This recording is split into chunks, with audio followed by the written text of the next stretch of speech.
Քաղաքական են Հայաստան-Վրաստան խնդիրները եւ ոչ թե տնտեսական, վստահեցնում է քաղաքագետ Սուրեն Սուրենյանցը։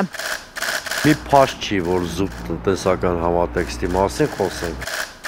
Վերջին 1.5 ամսում առնվազն 3 խոշոր հարված է հասել անցած տարի ռազմավարական գործընկերության մակարդակի բարձրացած հայ-վրացական հարաբերություններին։ Հայկական կոնյակով բեռնված մեքենաները արդեն 50 օր է կանգնած են վրաց-ռուսական անցակետում։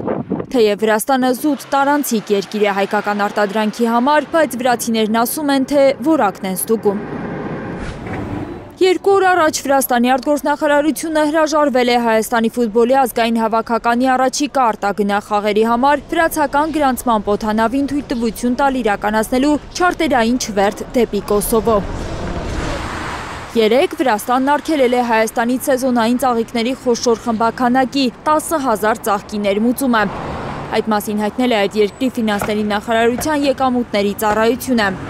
Հայաստանը Էկվադորից հետո Վրաստան ծաղիկներ մատակարարող երկրորդ խոշոր երկիրն է։ Միայն այս տարվա 4 ամիսների ընթացքում ըստ վրացական աղբյուրների Հայաստանից այդ երկիր է ներմուծվել ավելի քան $1 միլիոն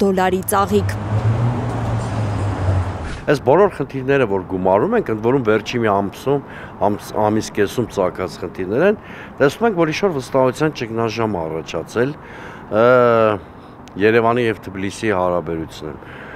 Արդյոք տեղ դեր ունի թուրք-ադրբեջանական ազդեցության գործոնը, թե դրանք քաղաքական խնդիրներ են կապված են հայ-վրացական հարաբերությունների կամ այլ դրսևորումներ հետ, դժվար այս պահին ասելը։ Վստահության ճգնաժամի պատճառները չի բացահայտում նաև պաշտոնական Երևանը։ Հայաստանի արտգործնախարարը ազգային ժողովում 2 օր առաջ խոստովանել էր, որ չի կարող փակագծեր բացել, բայց կոնյակի արտահանման հետ կապված խնդիրները առաջիկա օրերին էլ ամբողջությամբ չեն լուծվի։ Այսօր վաղը որոշակի շարժ կլինի, բայց ամբողջությամբ խնդիրը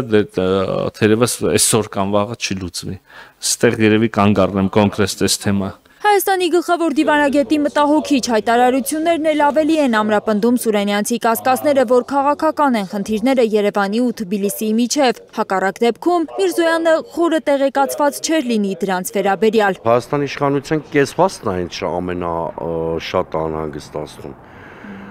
Փոխանակ վարչապետի մակարդակով փորձի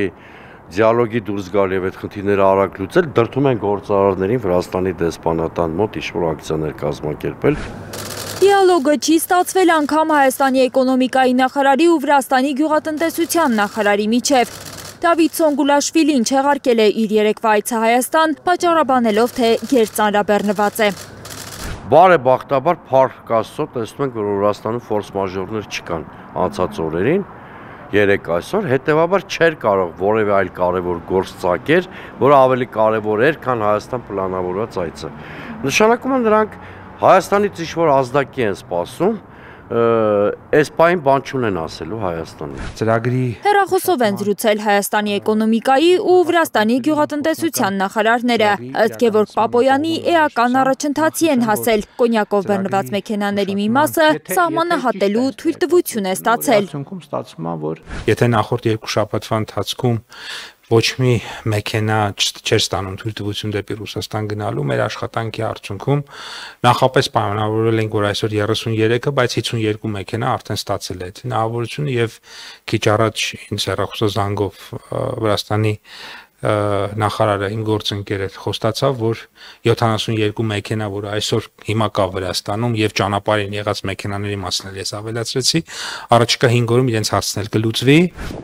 Բայց 72 բեռնատար դեռ սպասում է իր հերթին։ Լիլիթ Սարգսյան, Առաքել Օհանյան, Անի Ղանդիլյան, Հայլուր։